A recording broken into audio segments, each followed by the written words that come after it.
healthcare scenario has changed after COVID. The most important thing is people don't want to travel anymore. Every hospital bed employs 6 people. So if you have, say, 1,000-bedded hospital, you will be having 6,000 people will be women, your nurses or the paramedics. So it's women empowerment. So that is the type of job opportunity hospitals create.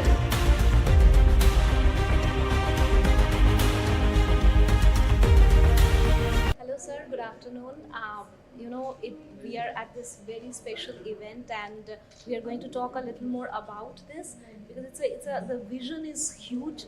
And but before we do so, firstly, I would like to know a little more about you. If you introduce yourself.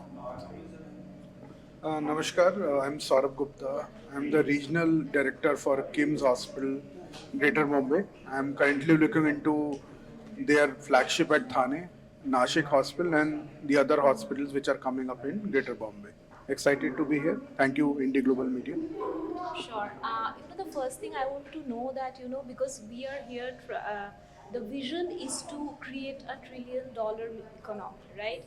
How do you want to feel that you can be part of the growth story of Maharashtra? I think we already are part of the growth story because we now have 5 hospitals in Maharashtra. The healthcare story is being rewritten.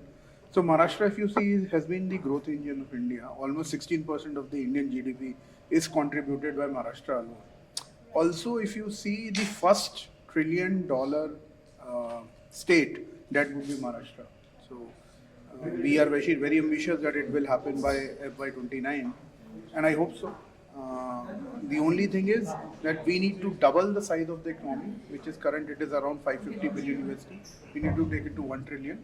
But I am very sure with the current policy and the impetus of the government, it will happen very soon. We will do our part. We will put more hospital beds. We'll try to have a healthier Maharashtra and support this journey of $1 trillion. Yes.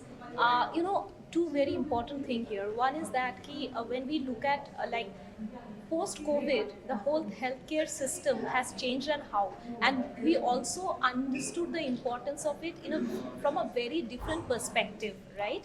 I want to know that in last 5 years, how do you think the change has happened that from your observation, and if you would like to highlight on 2 or 3 initiatives from the government's side that needs to be taken care of so that the growth or the ambition that we have can eventually get its vision.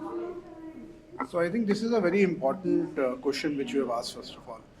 The whole healthcare scenario has changed after COVID. The most important thing is people don't want to travel anymore. They won't travel for any cutting edge technology. They want healthcare at their backyard. So more and more hospitals have started coming in 5-10 kilometer radius, and there is where we have the motivation to actually put hospital every 10-15 kilometer. We and other operators are also doing. There is massive opportunity and requirement. What is required from the government is actually to give some pieces of land for hospital where we can have PPP or joint ventures, because there are some places where land is not available, or it's very prohibitive, the cost. So it has to be a win-win situation for both the operator as well as government, and then only we can be able to serve Maharashtra in a better way. I'm sure, but here the question comes, right, that when we are talking about this kind of growth, we are also talking about job opportunity. We are talking about how we can involve more youth force into the growth story, right?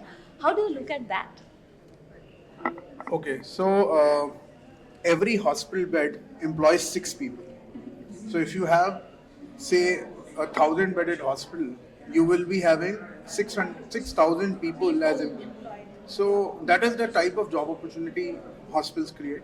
The second most important thing is 60% of this manpower will be women, because majority of these people will be, your nurses or the paramedics, and 60-65% of them will be women. So it's women Take care empowerment. of people really Yeah, so women empowerment is something which hospitals do by their nature of job only, and majority of them are youth because they are young doctors, young nurses which come into foray. So we are actually addressing this already through our hospitals. Right. Also, because indie global media is, bringing so many people together, how do you look at this kind of initiative eventually, adding to the bigger vision? So such events are very, very important because this actually not only tells what is the capacity and future of a state, this brings together all the relevant stakeholders like policy makers, people who can invest, people who are already running some hospitals and in other investment ventures. We can discuss the issues on the table, some of the new initiatives, and also some of the suggestions actually go to the policy makers. So such forums are very important, and I've seen these forums really working. They even shape some of the policies which come from the government. Right, right. The last word that I want to know is what do you want to, if there any message that you have for the youngsters of Maharashtra and Mumbai, especially Thane included, uh, like where they can also be part of this growth story. So, Jai Bharat, Jai Maharashtra, and Maharashtra has been the growth engine of India.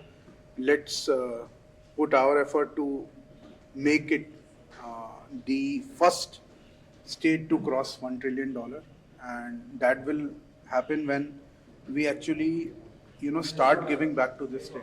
We start working here.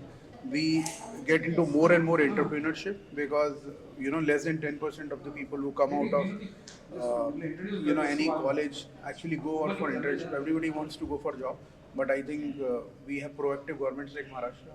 So we just heard about Maitri schemes and Mila. We can get into entrepreneurship and generate employment instead of asking employment. So that is my message. Indie Global Media Network, taking innovation, collaboration, and growth to the forefront.